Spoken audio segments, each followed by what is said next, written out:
Estamos de volta, hoje é dia de quarta da saúde mental por aqui no Vida e Saúde. Dr. César Vasconcelos aqui sempre com você nessas quartas. E hoje temos aqui o pastor e doutor Marco Lamarques conosco falando sobre luto. O pastor Marco trouxe aqui um pouquinho da experiência super difícil, dolorosa, da perda de 4 de seus entes queridos num dia só. Agora, a gente sabe que esse assunto é sim complicado, doloroso, mas imagine só quando uma família perde uma criança. Realmente é difícil lidar. A gente fica pensando, né, será que existe um melhor jeito de agir? Será que a gente consegue ajudar? A gente vai assistir agora uma reportagem que fala um pouquinho sobre o luto parental. Viúvo é quando alguém perde o cônjuge. Órfão, quando um filho perde um pai.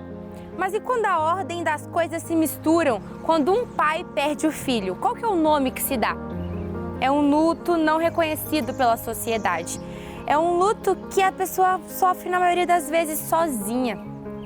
Hoje você vai conhecer a história da Nádia. Nádia Leite, ela perdeu o filho Guilherme. E você vai conhecer essa história agora. Eu me casei com o Evandro em 2004. Em 2008 nós tivemos o Bruno e após 4 anos eu tive uma nova gestação, porém eu tive um aborto espontâneo. Então eu vivi o meu primeiro luto parental.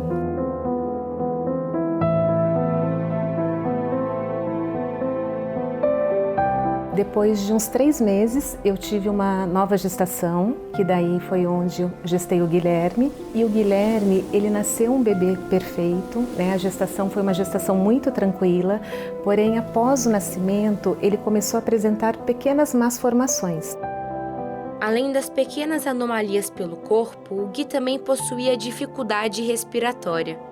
Desde o primeiro instante que a família percebeu algo de errado, as consultas, remédios e exames incontáveis começaram.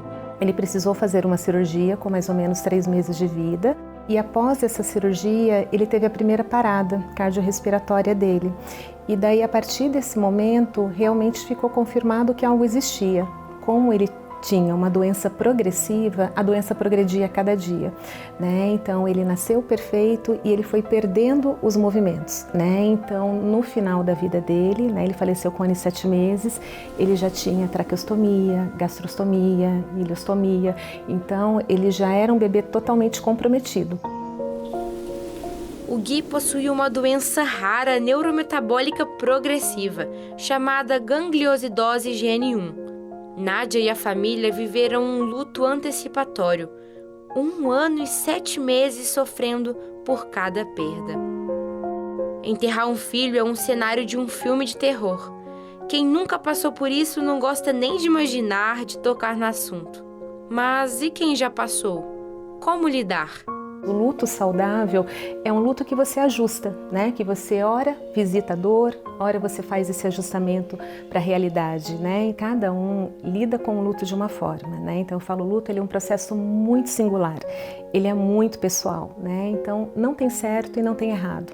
Na época que ele faleceu, eu fui dar palestras sobre o tema em hospitais, então assim eu senti a necessidade de expressar, né? De falar sobre aquilo.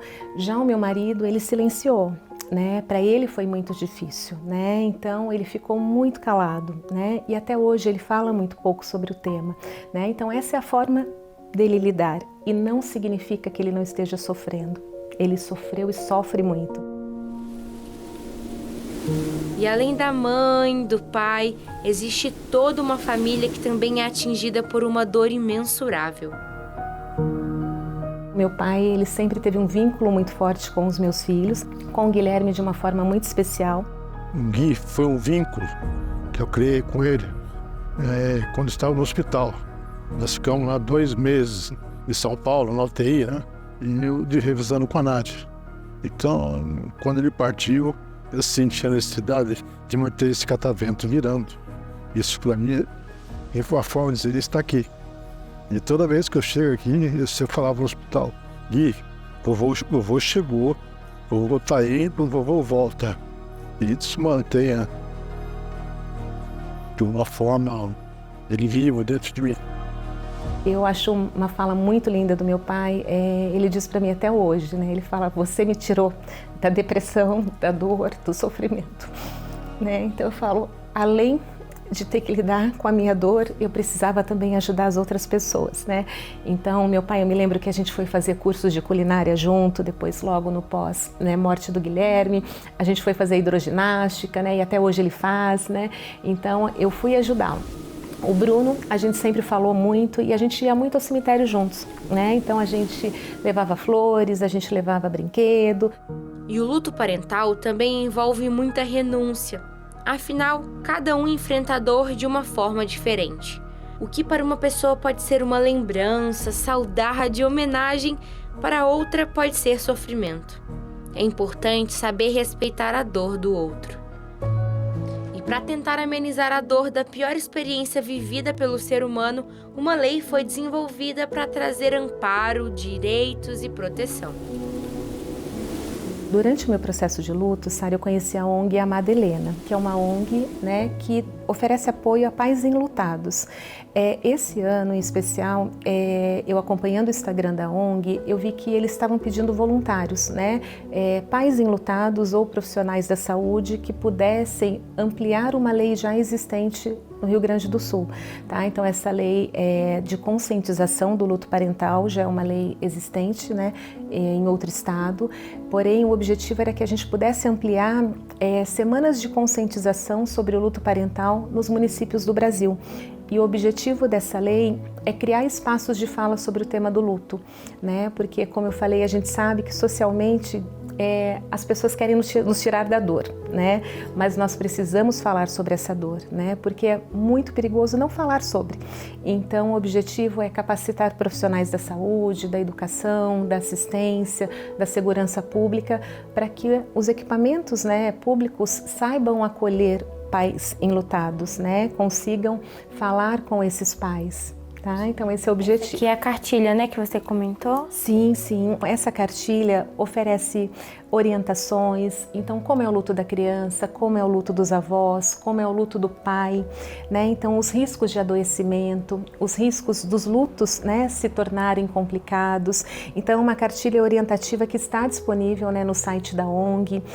Se digitar no Google, cartilha de orientação ao luto parental, vai aparecer a cartilha. Então, é um material muito rico. Então, durante, né, a implantação da lei aqui no município de Jacareí, nós entregamos sementes de girassóis, né, para que as pessoas possam plantar os seus girassóis, né, e falarem sobre esse tema. Então, para você que está nos assistindo e quer ter acesso, a gente vai colocar o link aqui embaixo, que aí as pessoas conseguem PDF, né? Sim. E, se necessário, também enviar por correio, sim. Eles enviam, né? Eu acredito que sim, tá? É possível sim. Isso. Então, o link tá aqui embaixo para você acessar essa revista, essa cartilha que ajudou muito a Nádia e a família dela. Tenho certeza que vai te ajudar também. E aqui, ó, as sementes de girassol para plantar esperança, sim, né, Nádia? Sim. E falando de plantar, você comentou comigo que também tem um outro recurso que te faz olhar para aquela planta e ficar feliz, né? Lembrando do Guilherme. Sim. Como é que funcionou isso? Então, hoje eu multiplico o amor, né? Então, através de uma planta. Depois de um ano, mais ou menos, que o Guilherme faleceu, eu ganhei a muda de uma planta de uma tia muito querida, né? E ela me disse que o coração dela pediu para que ela me entregasse aquela muda. E eu recebi aquela muda com muito amor, né? E essa é uma planta que ela se multiplica muito. Então, todo ano eu tiro muitas mudas e entrego para as pessoas, né? Então, para as pessoas que me visitam, para os meus amigos, familiares, no meu trabalho.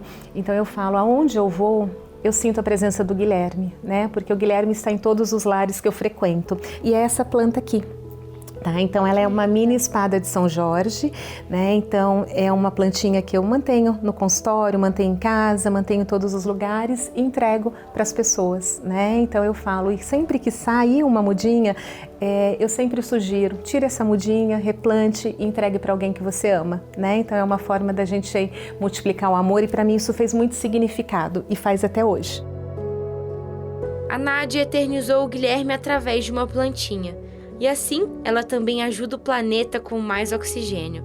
Muito lindo, não é? Mas e os pertences e os objetos do filho que se vai? Existe um melhor jeito para lidar com essa situação? O processo ele foi muito, como eu falo, pessoal, Então, como o Guilherme tinha home care em casa, então ele tinha equipamentos médicos. No dia que ele morreu, um dia depois, eu já queria tirar tudo. Fui, em instituições, levei sacos de roupa. Então, eu senti a necessidade de me movimentar, de doar. Então, no Dia das Crianças, eu e o Bruno, a gente comprou brinquedos, a gente foi numa instituição também levar brinquedos. Então, tudo isso fazia significado para mim. Há 10 anos atrás, que faz 10 anos que o Guilherme faleceu, eu tinha 2 gavetas cheias de pertences dele. Depois de uns 2 anos, eu tinha uma. Então, hoje, eu tenho uma caixa. Caixa. Falando na Sim. caixa, a gente trouxe aqui para mostrar para vocês. Tem vários pertences, Sim, mostra pra gente, Nádia. Sim. Eu até falei para Sara, Sara? Eu falei, essa semana foi uma semana que eu fui olhar para tudo isso novamente, até para que a gente pudesse conversar, e o quanto é importante essa caixa de recordação.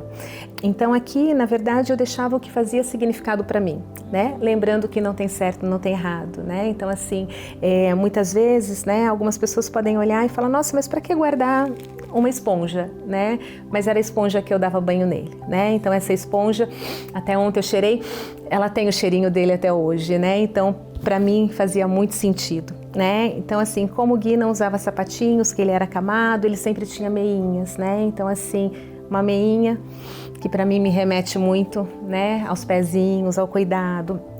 Então, chupeta, Para que guardar chupeta? Para mim era importante, Foi importante, O Gui, ele não sugava pela dificuldade de deglutição, mas as poucas vezes que ele sugou, Então, para mim, me marcou muito. Esse desenho também, Homem-Aranha Bruno. Bruno sempre gostou muito